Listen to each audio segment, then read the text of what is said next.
Bonjour à tous, j'espère que vous allez bien. Bienvenue dans cette nouvelle vidéo.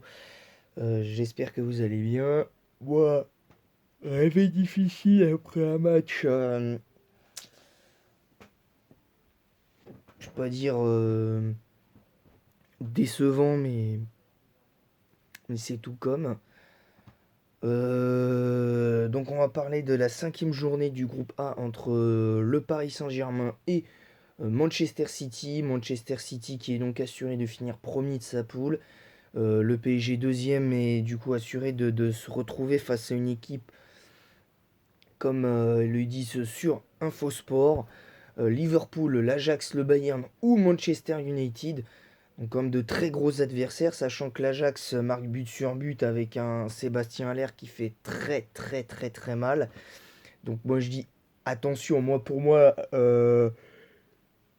sur le papier j'aurais tendance à dire l'Ajax parce que l'Ajax a pas les mêmes qualités que Manchester United. Moi, j'aurais plus peur de United que de l'Ajax pour le Paris Saint-Germain. Mais bon, quand tu vois comment ils fracassent tout le monde et comment ils ont fracassé Dortmund à l'aller et au retour, les joueurs de l'Ajax, voilà, ça va être très compliqué pour une place en quart de finale pour les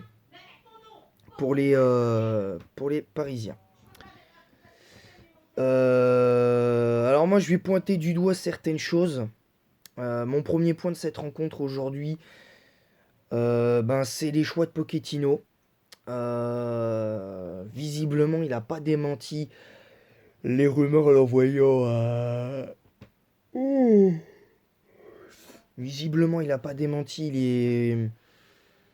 les rumeurs l'envoyant à Manchester United. Même si apparemment, j'ai appris que Rudy Garcia était a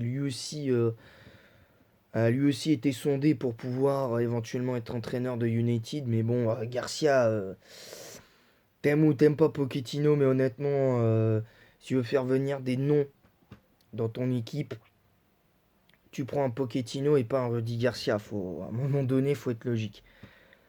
À un moment, faut être logique.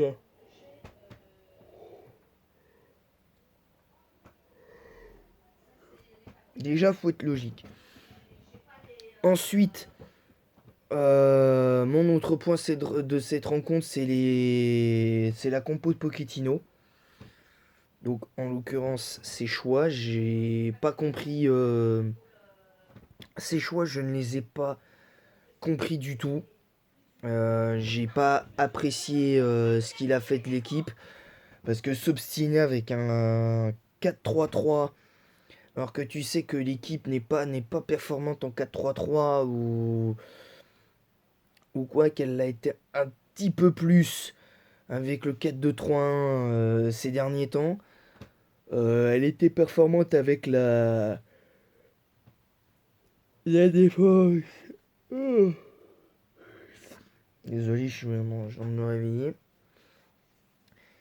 Donc, en l'occurrence, en l'occurrence, euh, en l'occurrence avec une défense à 3. Là par contre, en même temps, je regarde Infosport et je vois et j'entends Pochettino qui dit: «Ah, mais on a contrôlé le match 1-0, on a 1-0, on contrôlait le match, on a fait une meilleure deuxième mi-temps.» Non, déjà, la première mi-temps était pas bonne, la deuxième mi-temps n'était pas bonne non plus. Hein, faut quand même se le dire.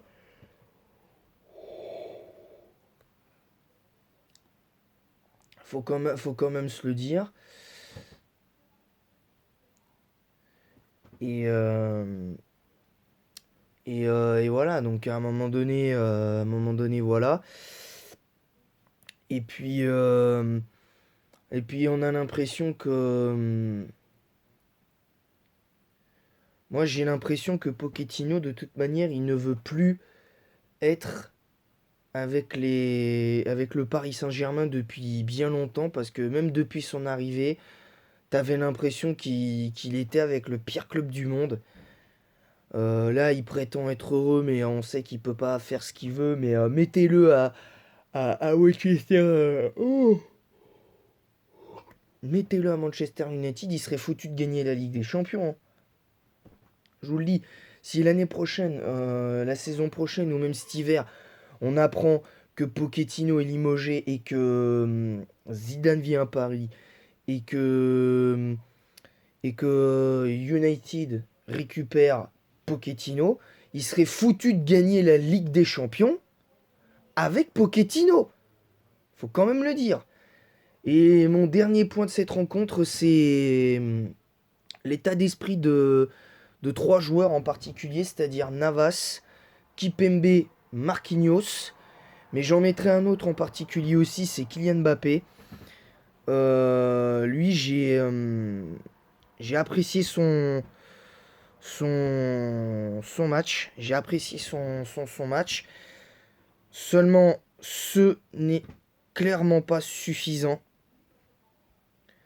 pour, pour pouvoir s'imposer. Ce n'est pas suffisant. Et quand tes meilleurs joueurs... Ce qui est dommage, c'est que mon quatrième et dernier point de cette rencontre, c'est que... Et c'est plutôt inquiétant parce que quand tes meilleurs joueurs sont tes défenseurs centraux ou même ton gardien, c'est qu'il y a un problème.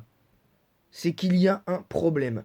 Alors même si pour moi, offensivement, le meilleur, ça a été Mbappé, Neymar a été catastrophique. Messi, on l'a quasiment pas vu parce qu'il n'a pas eu énormément de... Il n'a pas eu énormément de ballons. Il a pas eu énormément de ballons.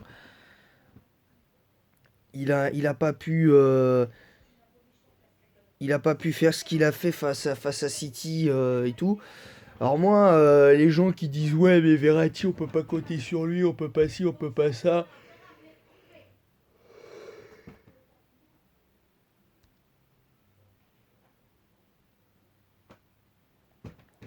Pour moi c'est pas ça.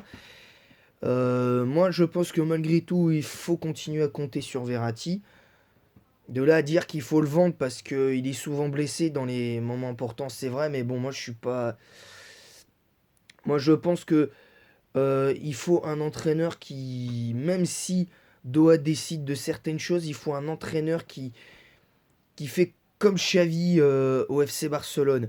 C'est-à-dire qu'il impose des trucs, c'est que aucune sortie en boîte la veille des matchs, euh, aucun téléphone portable, aucun réseau social jusqu'à la veille des matchs et ce qui précède 48 heures après les matchs, parce qu'il y a le décrassage le lendemain et il y a l'entraînement du surlendemain de match et aussi les séances vidéo.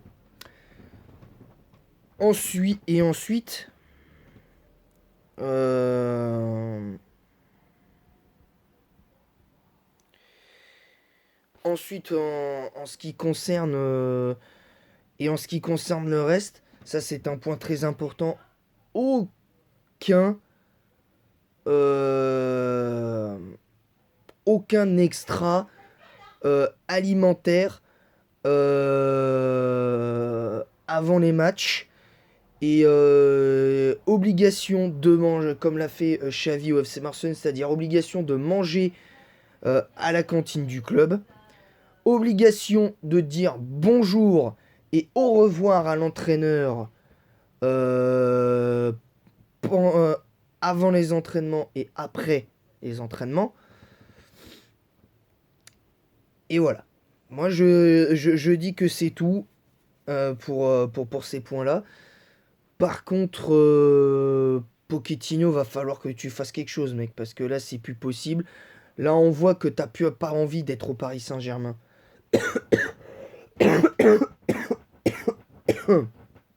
Tu n'as plus envie d'être avec le Paris Saint-Germain, c'est tout. Voilà.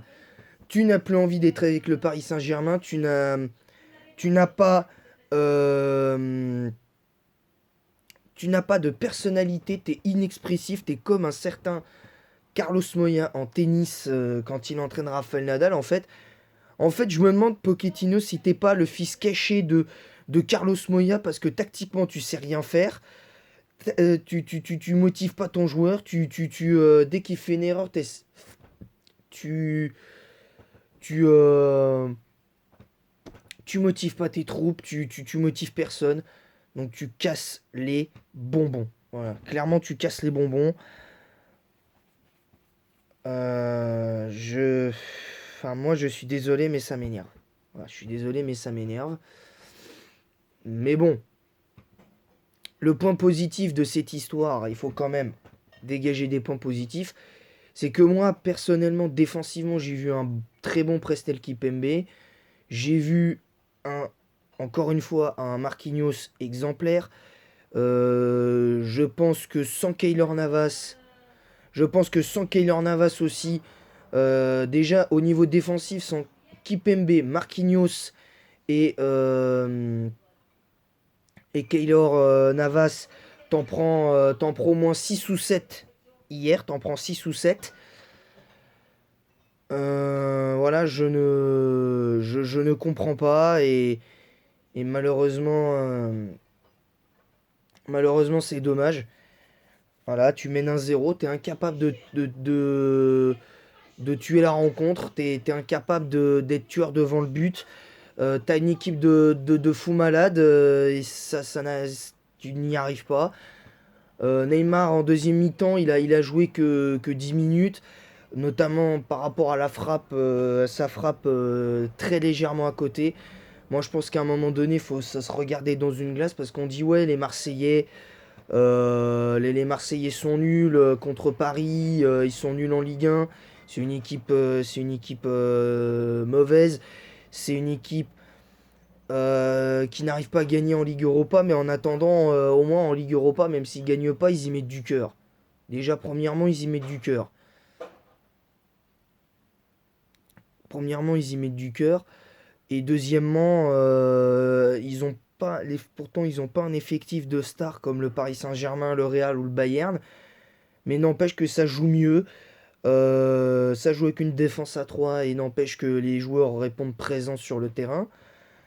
T'as quand même, certes, pas des joueurs de grande qualité en comparaison du Paris Saint-Germain, avec Milik, Payet, euh, Under, Saliba qui va pas rester, Lirola, tout ça et tout. T'as quand même des joueurs qui sont plus ou moins des potentiels pépites, mais là, sérieusement, c'est pas possible, quoi. C'est juste pas possible. Moi, je trouve que c'est pas possible. Voilà, moi, je trouve que pour le coup, c'est n'importe quoi.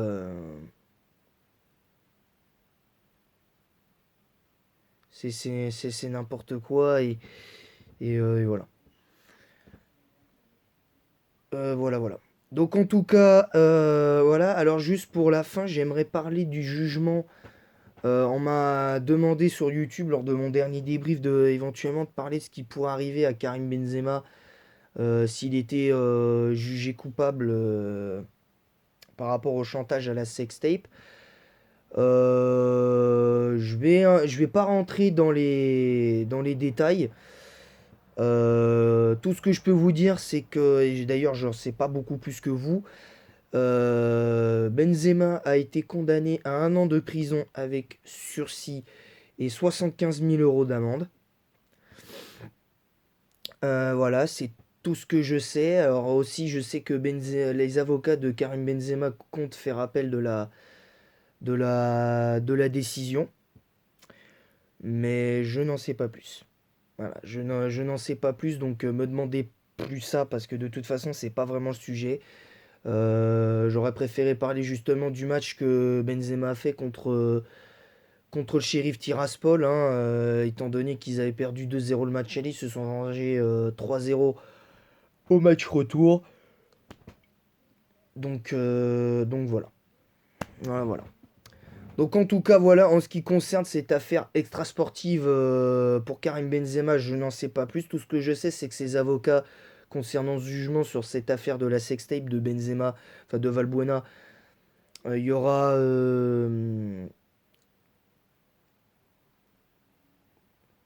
il y aura peut-être un nouveau jugement qui sera rendu vu que les avocats de Benzema ont fait appel. Je n'en sais pas plus pour l'instant, donc voilà. En tout cas, j'espère que cette vidéo vous aura plu.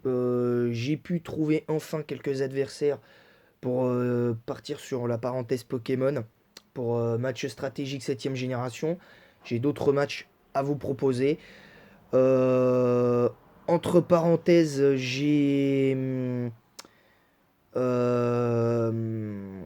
aujourd'hui, j'ai prévu de faire un épisode post-game entre deux matchs de la suite du post-game de Pokémon Ultra Soleil. Donc vous inquiétez pas, vous aurez du post-game. Voilà, voilà. Voilou. En tout cas, j'espère que cette vidéo vous aura plu. Moi, je suis malheureusement très déçu, mais malgré tout, je ne suis pas... je suis déçu, très déçu de la défaite. Mais au niveau du scénario, c'est pas non plus un scandale. C'est pas non plus un scandale. Le PSG est qualifié, c'est l'essentiel.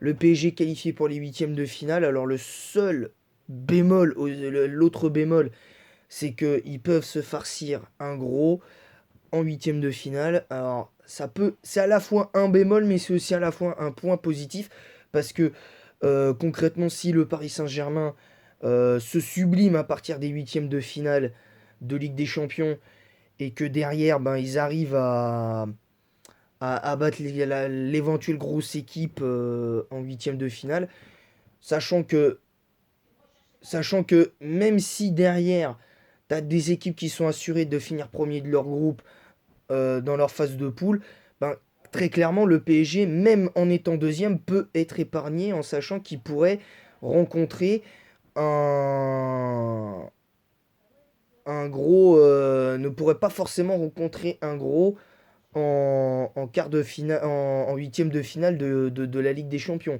Mais c'est vrai que pour le coup, là, c'est pas gagné. Pour le coup, c'est pas gagné. Voilà, donc pour le coup, ben voilà. Ben aujourd'hui, ce soir, je voulais éventuellement regarder la Ligue Europa, mais c'est Monaco. Et moi, je suis désolé, mais Monaco, ce n'est pas non plus...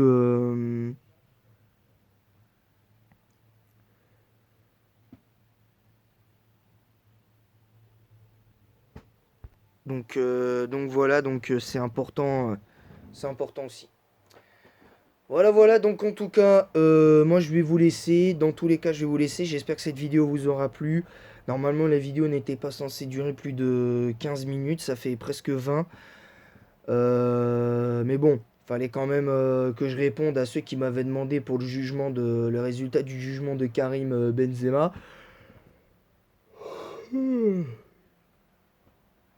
Donc voilà. Sur ce, je vous laisse et en attendant, bah, le prochain Debrief Foot, ben, ce sera. Je sais pas si ce sera samedi soir. Ah non, ce sera dimanche après-midi pour débriefer le match. Euh,